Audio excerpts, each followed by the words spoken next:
Please मेरे गाना को लाइक से सब्सक्राइब करिएगा और पूरा गाना सुनिएगा।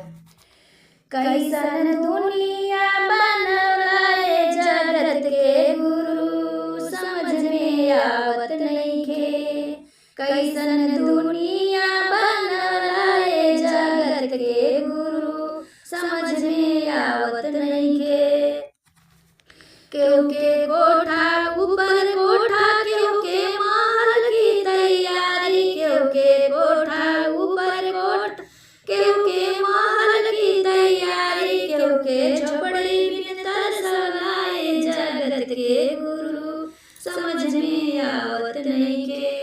केहू के झोपड़ी बिन तरसलाए जगत के गुरु समझ में आवत नइखे। कैसन दुनिया बनलाए जगत के गुरु समझ में आवत नइखे। कैसन दुनिया बनलाए जगत के गुरु समझ में आवत नइखे। केहू के पूड़ी ऊपर पूड़ी, केहू के लड्डू की तैयारी, केहू के पूड़ी ऊपर पूड़ी, केहू के लड्डू की तैयारी, केहू के रोटी बिन तरसलाए जगत के गुरु समझ में आवत नइखे। केहू के रोटी बिन तरसलाए जगत के गुरु समझ में आवत नइखे। कैसन दुनिया बनलाए जगत के गुरु समझ में आवत नइखे। कैसन दुनिया बनलाए जगत के गुरु समझ में आवत नइखे। केहू के साड़ी ऊपर साड़ी, केहू के लहंगा की तैयारी, केहू के साड़ी ऊपर साड़ी, केहू के लहंगा की तैयारी, केहू के लुगरी बिन तरसलाए जगत के गुरु समझ में आवत नइखे। केहू के लुगरी बिन तरसलाए जगत के गुरु समझ में आवत नइखे। कैसन दुनिया बनलाए जगत के गुरु समझ में आवत नइखे।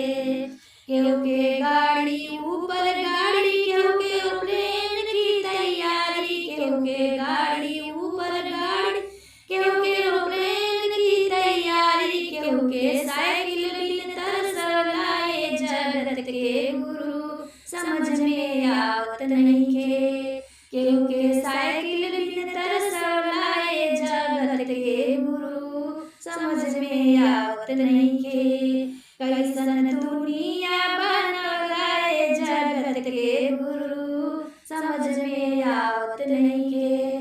कैसन दुनिया बनलाए जगत के गुरु समझ में आवत नइखे।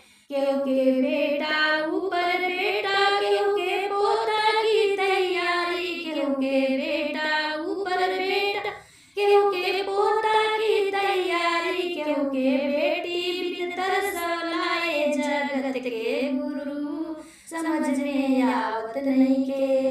केहू के बेटी बिन तरसलाए जगत के गुरु समझ में आवत नइखे। कैसन दुनिया बनलाए जगत के गुरु समझ में आवत नइखे। कैसन दुनिया बनलाए जगत के गुरु समझ में आवत नइखे।